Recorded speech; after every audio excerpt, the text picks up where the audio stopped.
ഇപ്പോഴും ശ്രീ മിഥുൻ വിജയകുമാർ ഏറ്റവും ഒടുവിൽ ഖമേനി സംസാരിക്കുന്നത് ഇറാനെയും ഇറാൻ ജനതയെയും അറിയാവുന്നവർ, ചരിത്രത്തെ അറിയാവുന്നവരും ബുദ്ധിയുള്ള മനുഷ്യരാരും രാജ്യത്തിന് നേരെ ഭീഷണിയുള്ള സ്വരത്തിൽ സംസാരിക്കില്ല. കാരണം ഇറാൻ എന്ന രാജ്യം ഒരിക്കലും കീഴടങ്ങില്ല.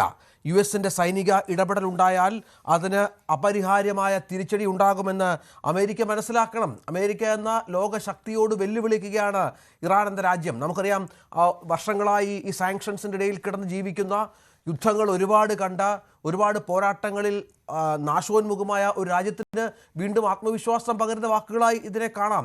നേരത്തെ ശ്രീത്ത് പറഞ്ഞതുപോലെ ഇറാൻ ഇങ്ങനെയൊക്കെ പറയുമ്പോഴും എങ്ങനെ, എപ്പോൾ, ഏത് രീതിയിൽ തിരിച്ചടിക്കാനാകുമെന്നുള്ള വളരെ പ്രധാനപ്പെട്ട ഒരു ചോദ്യം കൂടിയുണ്ട്. നോക്കൂ, ഇറാൻ എന്ന് പറയുന്ന രാജ്യത്തെ പൂർണ്ണമായും തകർത്ത് കളയാൻ ഇസ്രായേലിനോ അല്ലെങ്കിൽ US-നോ ഒരു പെട്ടെന്ന് സാധിക്കുന്ന ഒരു കാര്യമല്ല. കാരണം ഇറാൻ ഓൾറെഡി എന്താ പറയുക, വെൽ ആംഡ് ആണ്, വെൽ എക്വിപ്ഡ് ആണ്. മാത്രമല്ല, ഈ പറഞ്ഞ പോലെ ഇസ്രായേലിന് ചുറ്റും അവർക്ക് ഈ ഹൗത്തി റിബൽസിനൊക്കെ ഹൗത്തി അല്ലെങ്കിൽ ഹിസ്ബുള്ള ഇങ്ങനെയുള്ള പ്രോക്സി വാർ യൂണിറ്റ്സിനെ അവർക്ക് സെറ്റപ്പ് ചെയ്തെടുക്കാൻ പറ്റിയിട്ടുണ്ട്. സിറിയ ആണെങ്കിലും ഈ ഇറാഖ് ആണെങ്കിലും ഒക്കെ യൂസ് ചെയ്തുകൊണ്ട്. അപ്പൊ ഇറാൻ പെട്ടെന്ന് അങ്ങനെ കീഴടങ്ങുമെന്ന് തോന്നുന്നില്ല. കാരണം മാത്രമല്ല, ഇപ്പൊ റഷ്യ അമേരിക്കയെ വാൺ ചെയ്തിട്ടുണ്ട്. അതായത് ഇസ്രായേലായിട്ടൊരു ഡയറക്റ്റ് US മിലിറ്ററി അസിസ്റ്റൻസ് കിട്ടിക്കഴിഞ്ഞാൽ മിഡിൽ ഈസ്റ്റ് പൂർണ്ണമായിട്ടും ഡീസ്റ്റെബിലൈസ് ആവും, ഒരു സിറ്റുവേഷൻ ഔട്ട് ഓഫ് കൺട്രോൾ ആവാൻ സാധ്യതയുണ്ടെന്നുള്ളത്. അപ്പം റഷ്യ അവിടെ എടുക്കുന്ന ഒരു ബാലൻസ്ഡ് പൊസിഷനാണ്. ചൈനയുടെ സപ്പോർട്ട് പക്ഷേ ഇറാനിന് കിട്ടാൻ സാധ്യതയുണ്ട്.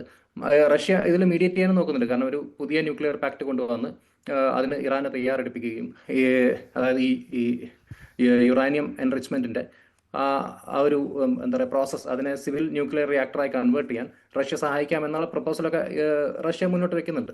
മാത്രമല്ല, റഷ്യക്ക് ഇറാനുമായിട്ടൊരു 20 വർഷത്തെ കോംപ്രിഹെൻസീവ് സ്ട്രാറ്റജിക് പാർട്ട്ണർഷിപ്പ് ഒക്കെ ഉണ്ട്. അതായത് ഈ പറഞ്ഞ പോലെ military cooperation, trade, energy, intelligence sharing, ഇതിലൊക്കെയാണ് അവരുടെ പാർട്ട്ണർഷിപ്പ് ഉള്ളത്. എന്ന് കരുതി അവരെ ഡിഫെൻഡ് ചെയ്യാമെന്ന ഒരു ബാധ്യതയും റഷ്യക്കില്ല. സോ ഇറാന് ആക്ച്വലി ഒരു എന്താ പറയുക, ഒരു അന്താരാഷ്ട്ര തലത്തിൽ സപ്പോർട്ട് ഇല്ലാത്ത ഒറ്റപ്പെട്ട് കിടക്കുന്ന ഒരു രാജ്യമൊന്നും അല്ല.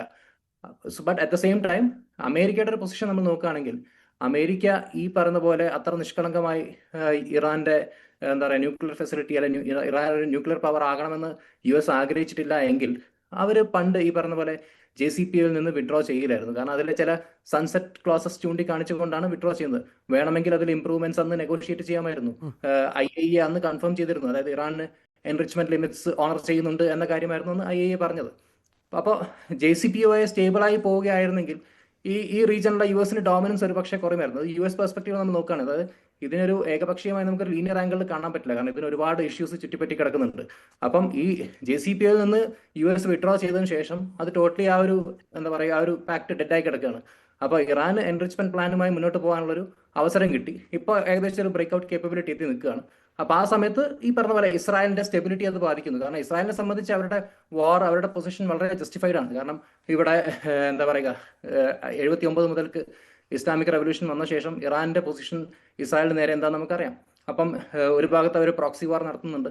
അപ്പോൾ ഇസ്രായേലിന് വേണ്ടിയിട്ട്, ഇസ്രായേലിന് ഇതൊരു എക്സിസ്റ്റൻഷ്യൽ വാർ ആണെങ്കിൽ അമേരിക്കയ്ക്ക് അറ്റ് ദ സെയിം ടൈം ഇതൊരു എന്താ പറയുക, അവരുടെ മിഡിൽ ഈസ്റ്റിലെ ഒരു അപ്പർ ഹാൻഡ് ഉണ്ടാക്കിയെടുക്കാൻ വേണ്ടിയുള്ള ഒരു യുദ്ധം കൂടിയായിരിക്കും. അപ്പം തീർച്ചയായിട്ടും അമേരിക്കയ്ക്ക് ഇതിൽ ഒരു താല്പര്യമുണ്ട്.